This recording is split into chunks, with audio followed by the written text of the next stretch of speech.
Hey y'all, so as promised, I am making the royal icing now. So enjoy. Okay, so here is our royal icing recipe. It calls for meringue powder, cream of tartar, warm water. Warm water is important. Cool water will not allow the meringue powder to fluff up the way it's supposed to.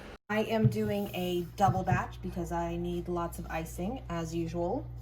So here's my process. I've already got the meringue powder and cream of tartar in there, and I've got my warm water, and I'm gonna pour this in here.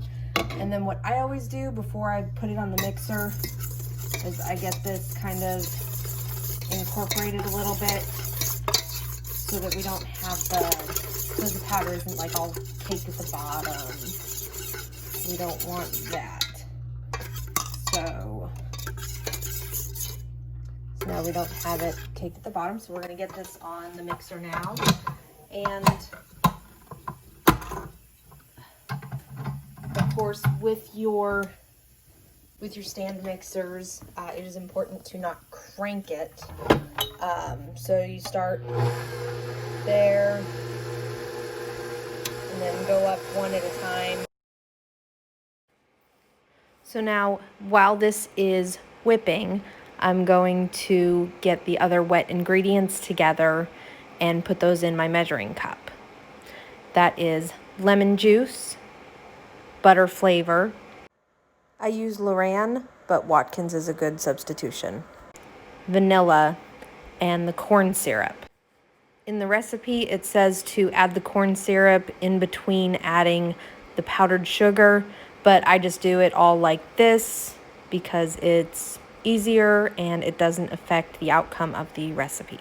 So we'll bring you back to the egg whites here. And they're mixing up real nice.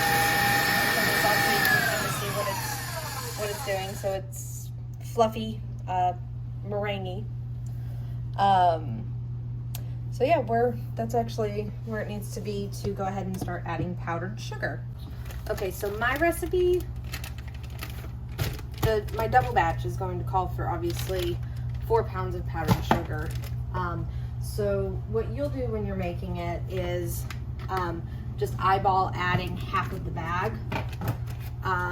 But for me, I'm going to add the full bag. And I'm actually going to switch to my paddle attachment. You can continue doing it on the whisk if you want. Usually with the normal size batch, that doesn't matter, but I find that for my uses, it incorporates a little too much air into my icing. So I'm just gonna dump that in there. And we're gonna click this on low.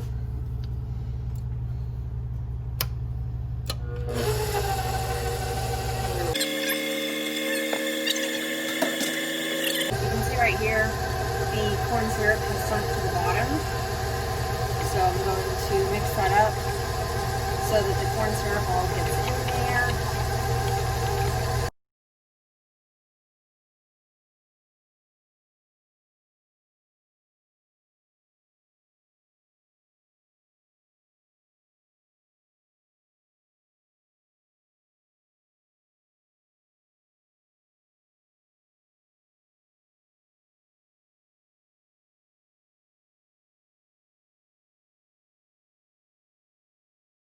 Okay, so right now our consistency just hangs there, and it'll eventually plop off, but it's not going to run back into itself, I guess is the word that I'm looking for. So what I'm going to do first is I'm going to pull this off, and I'm going to scrape down the sides to make sure that all that sugar is incorporated in there. And then I'm going to start adding water a little bit at a time to thin it out. And I'm actually going to thin it out to, I guess I call it like a medium flood consistency, which is what I use when I need to basically I have a lot of cookies that need to have a solid white background. So that's what this is what this is gonna be for. So that's thick. That's what I would use for writing names on cookies and stuff like that. Got my water. And what we're gonna do, we're gonna watch it closely, add a little bit of water at a time. And see when I turn it off how it kind of smooths back out.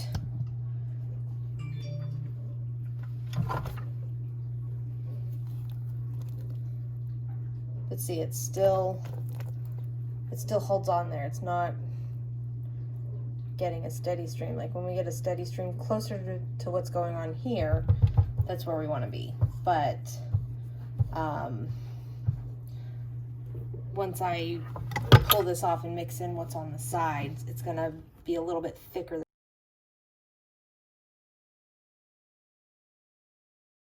Now when I turn it off, let's see how it's flooding and getting smooth at the top. That is where we want it to be. So, get all this back in there.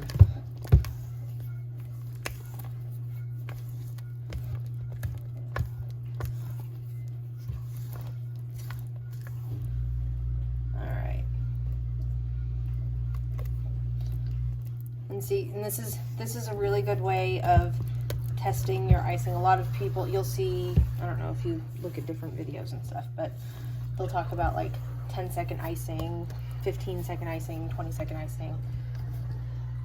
And that is basically when you do this, you ribbon it, 1, 2, 3, 4, 5, 6, 7, 8, 9, 10, 11, 12, 13, 14, 15. So we're at about a 15-second icing, which is good. We want it to not run off the side of the cookie, but we also want it to flood and come back together. And when you see me decorate cookies, you'll see sometimes I give the cookie a little jiggle, and that is why, because the jiggle helps smooth it back out.